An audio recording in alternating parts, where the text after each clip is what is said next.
আসসালামু আলাইকুম। মুরগি পালন করেন যারা তাদের জন্য আজকের এই ভিডিওটি খুবই গুরুত্বপূর্ণ।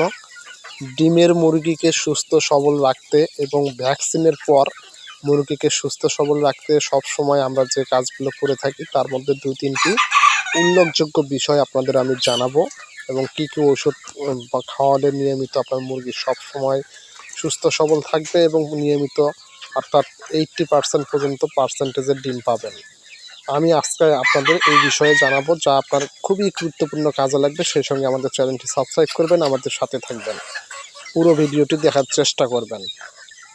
আপনার মুরগিকে যখন অর্থাৎ প্রথমে 4টা ভ্যাকসিন করানো হবে, সেই 4টা ভ্যাকসিনের পরে 1 মাস বয়সের পরবর্তীতে বিশেষ করে মুরগিকে অবশ্যই আপনি কৃমির ডোজটা দিবেন। কৃমির ডোজটা দেওয়ার পর থেকে আপনার মুরগির একটা গ্রোথে চলে আসবে মোটামুটি।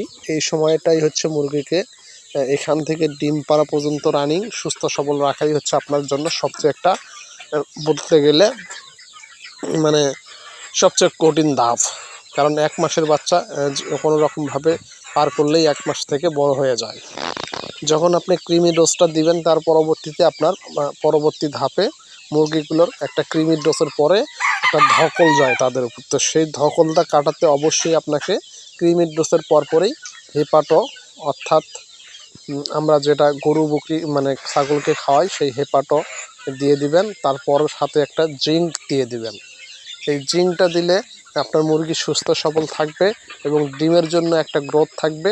সেই সঙ্গে হেপাটো দিবেন, সেটা হচ্ছে এই কারণেই দিবেন মেডিসিনটা, যাতে আপনার মুরগির একটা খাওয়ার রুচি কমে যায়। ডিমের মানে মুরগির যখন আপনার হচ্ছে কৃমি ডোজ হয়, বিভিন্ন প্রকারের ভ্যাকসিন প্রয়োগ করা হয়, তারপরে মুরগির একটা খাওয়ার অরুচি এসে যায়, যার কারণে এই ওষুধটা প্রয়োগ করবেন। আর জিঙ্কটা প্রয়োগ করার কারণটা হচ্ছে আপনার রোগ প্রতিরোধ ক্ষমতা থেকে শুরু করে আপনার মুরগির গ্রোথের বিভিন্ন ভিটামিনের কার্যকর করে থাকে। আপনারা হয়তো খেয়াল করবেন, লক্ষ্য করবেন যে ছোট বাচ্চারা আমরা যখন আমাদের ছেলে মেয়েদের লালন পালন করি, তখন দেখবেন ডাক্তাররা সবসময় একটা করে জিঙ্কের ফাইল এমনিতেই খাওয়াতে বলে, কারণ সেটার কার্যকারিতা মানুষের যেমন করে মুরগিদেরও ওই রকম করে। তাহলে দেখবেন সেই সঙ্গে লাইসোভিট আমরা পরিচিত সবাই চিনি, সেটা অবশ্যই আপনার মুরগির কোনো সমস্যা হোক বা না হোক মাসে 2-3 বার পানির সঙ্গে মিশিয়ে খাওয়াবেন।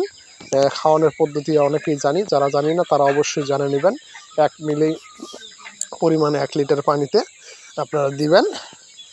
আর আপনার মুরগিকে অবশ্যই প্রতিনিয়ত এই লাইসোভেট, জিঙ্ক এবং অ্যালুমিনিয়াম, অ্যামাইনোভিট, বিভিন্ন প্রকারের মানে ভিটামিন যেগুলো আছে, ক্যালসিয়াম, সেগুলো খাবারের সাথে সাথে অবশ্যই খাওয়াবেন।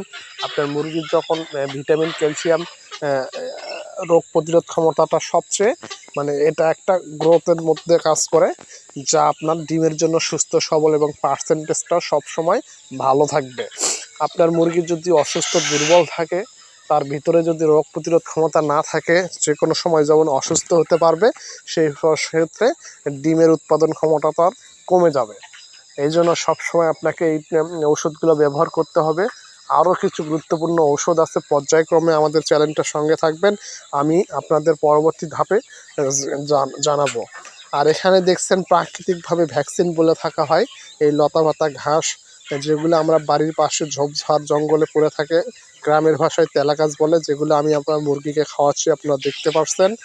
এই তেলাগাছ থেকে শুরু করে বিভিন্ন লতা পাতা, এগুলো দিনের বেলা পেঁপে পাতা, এগুলো খাওয়াবেন। সেক্ষেত্রেও আপনার মুরগির একটা প্রাকৃতিক ভ্যাকসিন হয়ে যাবে, যেটা অনেকটাই কার্যকরী। এবং সেই সঙ্গে আপনার খামারটা অবশ্যই খোলামেলা এবার পরিষ্কার পরিচ্ছন্ন রাখার চেষ্টা করবেন, তাহলে সুস্থ